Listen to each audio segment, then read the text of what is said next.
times. Good. No, that's not good, Frank. There's no smoking on board our tour at any time.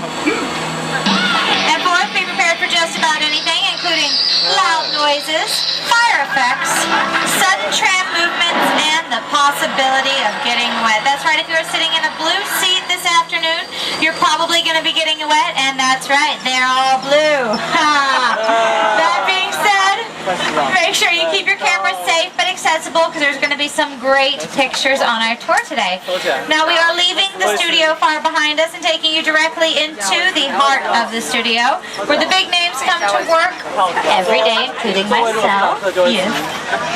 But speaking of big names, I should introduce you to my co-host. She can be seen on ABC's The View. It's Miss Whoopi Goldberg. Welcome to the Universal Studio Tour. So how do I look? Okay, fine. You're saying to Hollywood? I say no.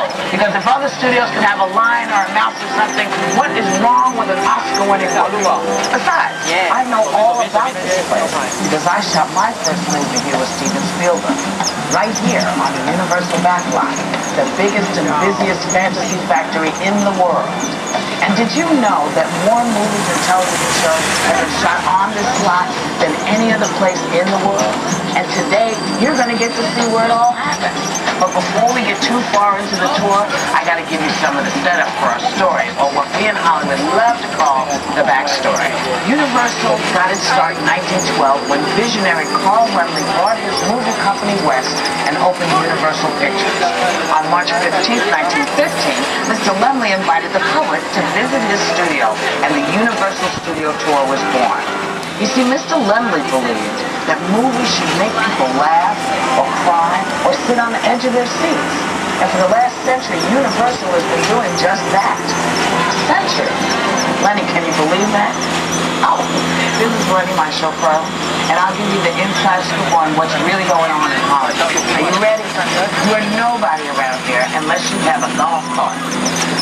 Now we are entering our front lot now, which is home to 35 sound stages, and a great example of that is on your left-hand side with stage 12. It's the largest in the world, and being one of the largest in the world, it's been home to some of the largest sets in the world.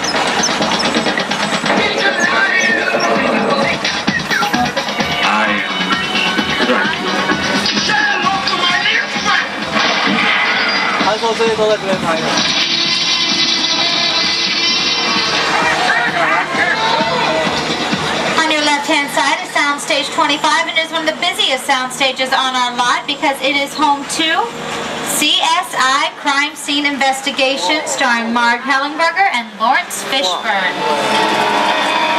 Now this is what we call a closed set, meaning it is only open to cast, crew, and invited guests. However, next time you're at Universal, be sure to look into our VIP experience, which allows you to become one of those invited guests and have the opportunity to walk on and explore actual sets used for filming. Now, coming up on your right-hand side is our oldest soundstage. It was built during the silent film era for the movie The Phantom of the Opera, starring Lon Chaney, the man of 1,000 faces, in his most famous role. Being built during the silent film era, it is the only soundstage in Hollywood that is still not fully soundproof. Since it was built, it's been home to some pretty creepy creatures throughout the years. Now, this area of the lot is where we filmed, as I said earlier, Meet the Parents, the third installment, Little Fockers, starring Robert De Niro and Ben Stiller. And coming up on your left is Soundstage 27, which is where they recently filmed The Land of the Lost, starring Will Ferrell, based on the TV show of the same name. And speaking of television, our TV history goes back 70 years with the 1939 New York World's Fair opening day ceremony marking our first broadcast. Since then, we brought you some of your favorite TV shows. Now, Universal is part of NBC Universal, and this media powerhouse consists not only of Universal, but Sci-Fi Channel, USA, Bravo, Telemundo, Universal HD, Universal Sports, CNBC, MSNBC, the Weather Channel, Oxygen, and NBC.com. With all of those stations, we've brought you quite a few TV shows throughout the years.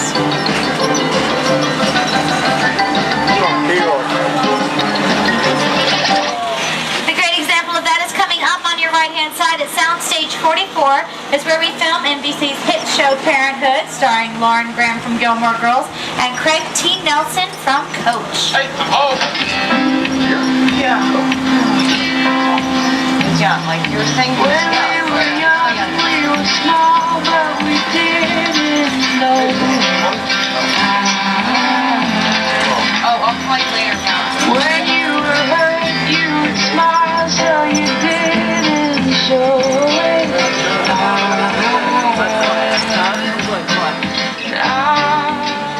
Now these buildings coming up on your left-hand side, they're all very similar. They all look the same. They are our production bungalows, and they used to be some of the dressing rooms for Hollywood's biggest stars, such as Lucille Ball, Doris Day, and Rock Hudson. Now they are our production bungalows for our TV shows and movies. This is where the magic happens. This is where, if you're an actor or an actress, you definitely want to get to one day, because it's where they decide what the new blockbuster is going to be, what the new TV show is, and more importantly, who the new it girl or guy will be. Now, you never know who you're going to see out here on the front lot. There are literally stars everywhere, so if you keep your eyes out, and I do believe that there is a star coming up on our left-hand side, and it's Mr. Potato Head. I know he's taller in person than he looks on the big screen. Well, he's standing out in front of Hasbro Productions, and they are in the works of bringing some of your favorite board games to the big screen. This is also the home of Illumination Entertainment, and they recently brought you the new animated movie, Despicable Me. And here is the film's producer, Chris Meledandri, to tell you more about that process. Hi, I'm Chris Meledandri, Chairman and CEO of Illumination Entertainment. Our production team in Los Angeles, a staff of over 200 animators in Paris, and artists from around the world are working on the highly anticipated 3D CGI feature, Despicable Me, starring Steve Carell, which will be released in theaters everywhere this summer. It might surprise you, but the initial process of creating a computer-animated film has very little to do with computers. Once we have the script in place, our artists storyboard the film. The next step is to record the actors who will be lending their voices to the characters. Then, the computer animation process really begins. It takes 24 frames of animation to make just 1 second of finished film. For a feature film like Despicable Me, that works out to nearly 130,000 frames of animation, which can take 3 to 4 years to complete. So, I better get back to work. Knock over! It's so fluffy!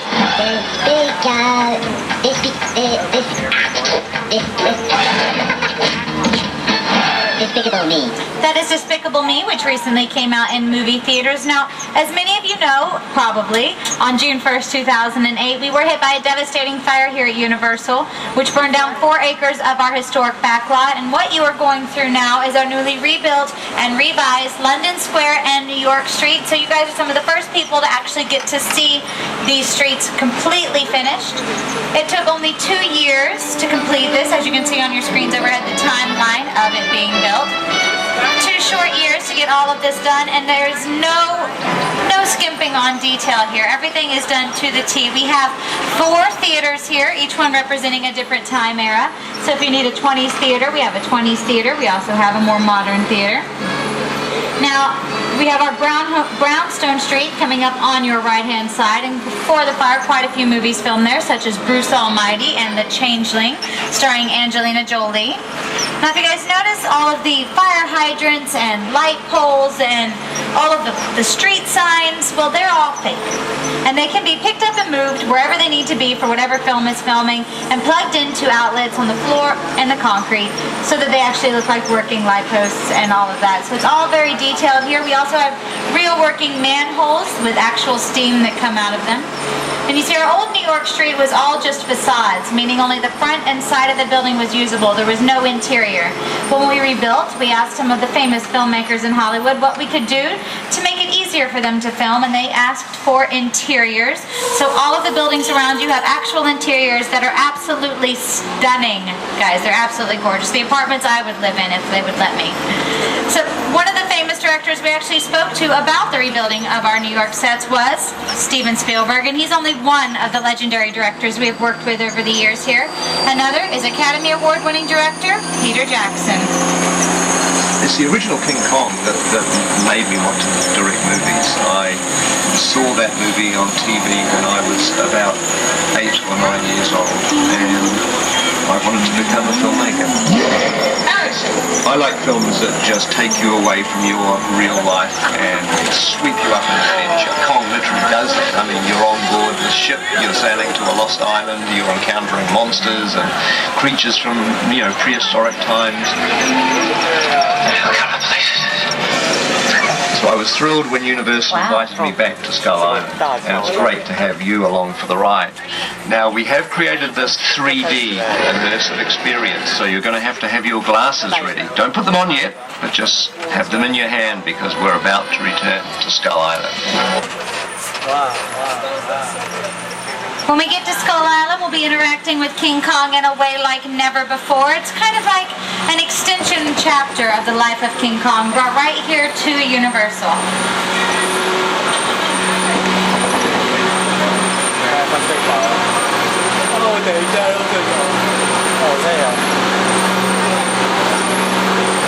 Ladies and gentlemen, welcome to Skull Island.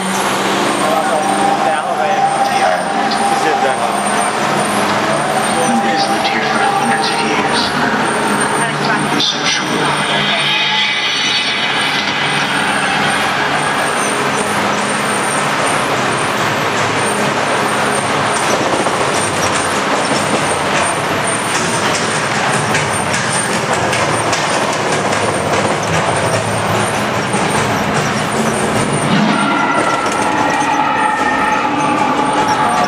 Okay, glasses on, everybody. We're back in Skull Island.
the world's largest 3D screen, standing standing over 40 feet tall and 180 feet long and utilizes some of the most advanced technology in filmmaking today.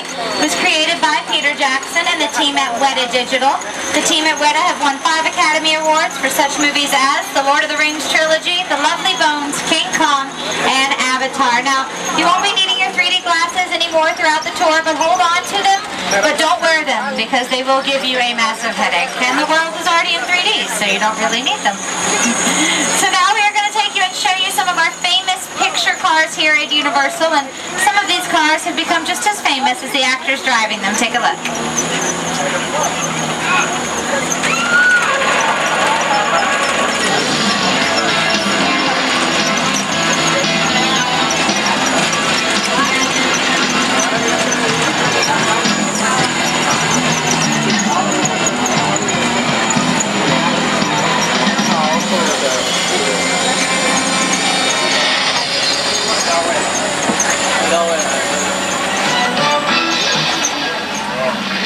Nearly every car you see on the screen above your head is going to be coming up on your left-hand side. Starting with one of our cars from the Fast and the Furious, followed by the Duesenberg from the Mummy. If you notice the front of the Duesenberg, there is a hitch on the front of the car, so it can be pulled behind another one, and the actors can focus more on their acting than their driving. We also have the Ferrari from Magnum PI. Don't get too excited. It is a dune buggy frame with a Volkswagen engine and a fiberglass Ferrari cover. We have the Mule from Serenity, which is made completely out of foam. That is so it can be attached to a device called a gimbal, which lifts it up in the air to use motion control technology. We also have one of the 5 DeLoreans used from the Back to the Future trilogy. They bought 5 DeLoreans. When they got them, they realized they couldn't fit a camera inside, so they had to cut one in half to fit the camera in. So really, only 4.5 DeLoreans were used in the making of Back to the Future. Now, as I was saying earlier about motion control technology, the mechanical arm called a gimbal lifts these cars up into the air to do those impossible scenarios that you see in the movies, such as The Fast and the Furious. And we are going to take you inside Special Effects Stage 55 in a minute and give you a presentation of how we use motion control technology with our cars, Karma and Carnage. If you take a look at your screens, you'll get a prep for what you are about to see.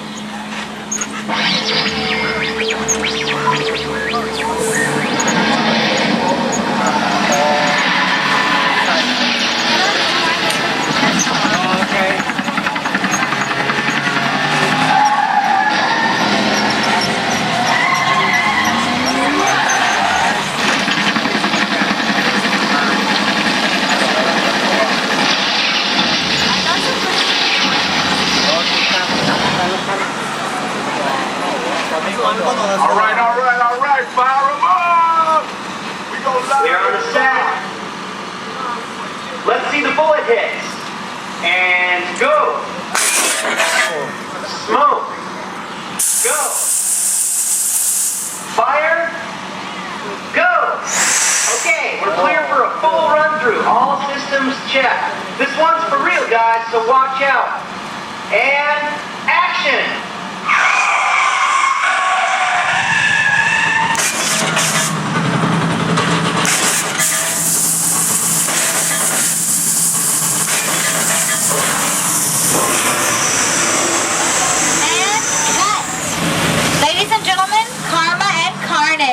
Take a bow, boys. Do you have any other moves you want to show us? I thought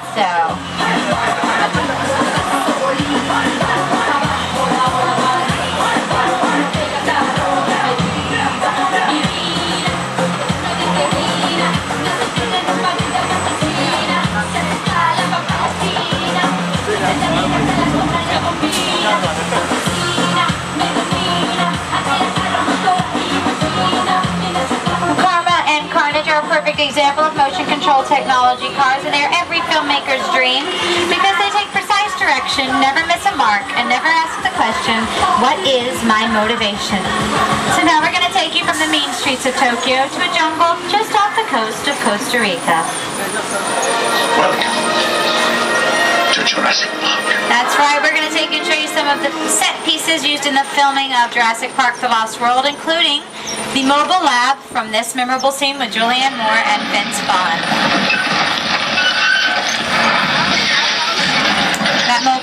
coming up on your left-hand side.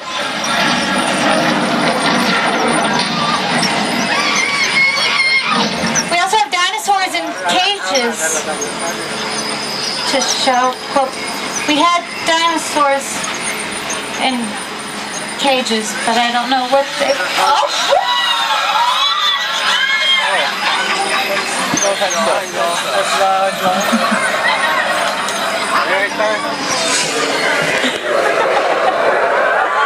So as you can see, nothing is ever truly extinct in Hollywood, and there are talks of a fourth Jurassic Park coming to life, so keep your eyes out for that. Now, speaking of Jurassic Park, if you remember, it was always raining in those movies, which made it just a little bit more creepy. And well, here in beautiful California, it never rains, so we have to create our own weather. And well, why am I telling you about this? I have access to America's favorite weatherman, Al Roker. I'll let him explain it a little bit better than me. Hi everybody, here's today's forecast for the Universal Backlot. It's going to be sunny and dry at 6 Points, Texas. Cool and cloudy in Little Europe. Expect snow and sleet on New York Street, and we've got a high chance of fog and precipitation for Skull Island, Amity Island, and Isla de Blanc. That's your forecast for today. Now here's a look at what's going on. I don't know what I was talking about, but I'm pretty sure there's not going to be any flash flood here today. But what we are going to show you is how we create rain for the movies. Now, we have these sprinkler systems set up around the set that shoot the water up into the air so that it falls down to the earth naturally, as you can see right here. Now, it doesn't cover all of the ground, just in the eye line of the camera, just what the camera sees needs to have rain on it. And just to make the water a bit... Okay, the rumbling's not normal. I'm sure it's nothing. Anyway, to make the water more visible for the camera to see, we add powdered milk to the water, just to add it a little bit more visible. Because it sounds like it's getting closer. Maybe I was right? No, I'm positive I was right. I believe there are thousands of gallons of water coming towards the trim as we speak. Take cover.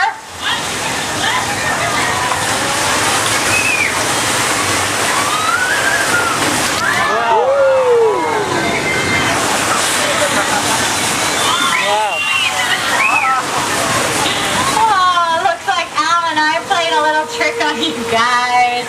That wasn't a real flash flood.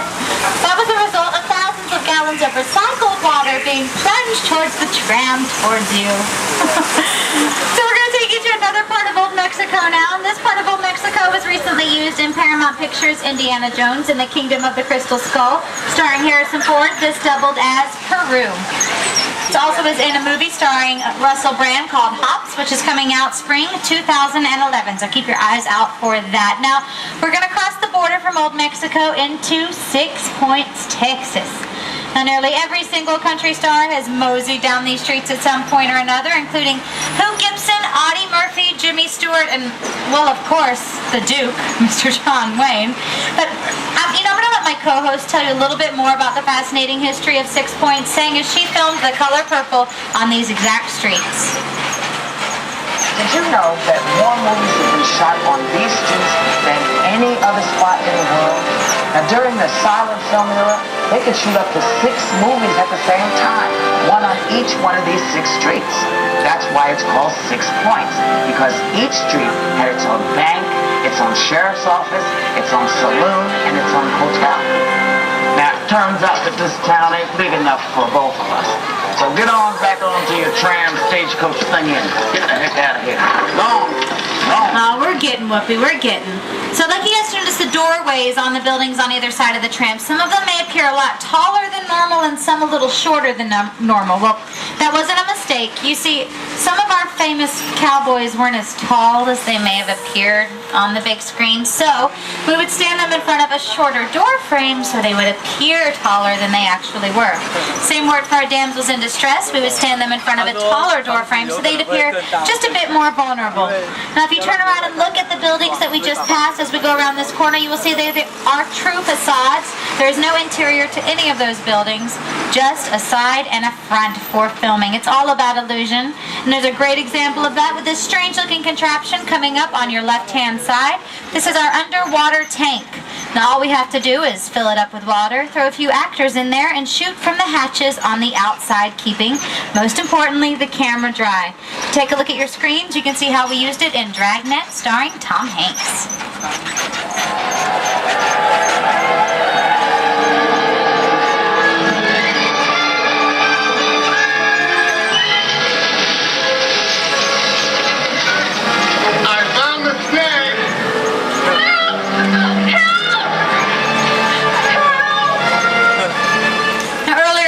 Tour, we took you through the virtual world of Skull Island, which was created completely with computer-generated imagery.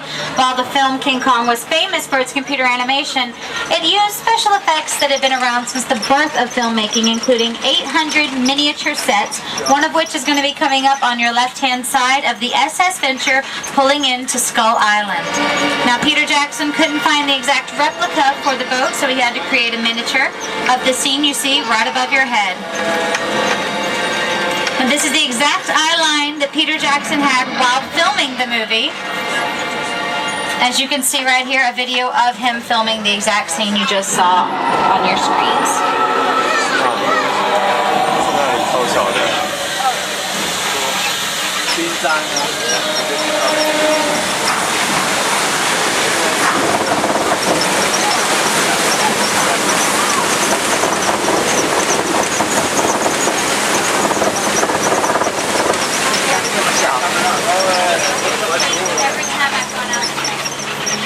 So these contraptions you see on your left-hand side are props. A prop is anything touched or held by an actor.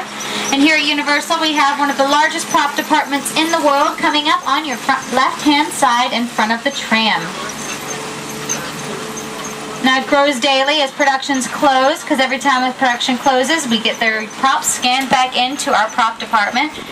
And the swords and shields you would find inside of there would go great in this next area. This is the Square of Warriors, and it was used in Stanley Kubrick's Spartacus. This doubled as Rome.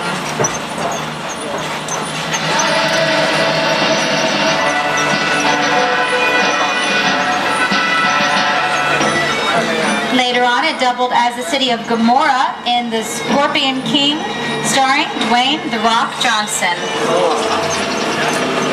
And as we go around, if you look to your right-hand side, all of these buildings over here were used as the fictional country of Genovia in Disney's The Princess Diaries 2, A Royal Engagement, starring Julie Andrews and Anne Hathaway. Now, guys, I feel like I need a break. I feel like we should go on vacation. Let's go to Rome or Paris or, I don't know, anywhere. Barcelona. Well, we can do that here because we are going to Little Europe. Now, Little Europe can be any country in the world that we want it to be. All we have to do is change the language on the signs. Now, many movies have filmed here, such as all three of Disney's Pirates of the Caribbean. Now, don't get too excited. Yes, Johnny Depp and Orlando Bloom did walk on these streets, but just stay calm.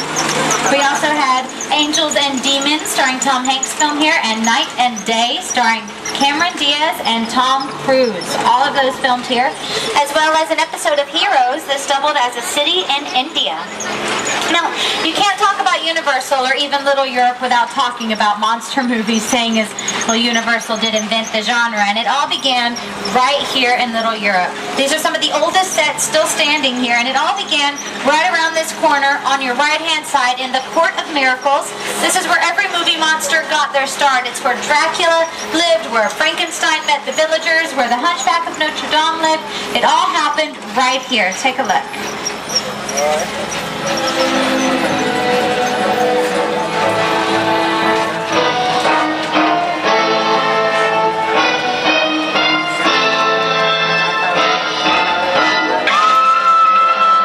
As I said, this is where Frankenstein and Dracula got their start. Well, Dracula was our first big monster hit here at Universal, starring Bela Lugosi.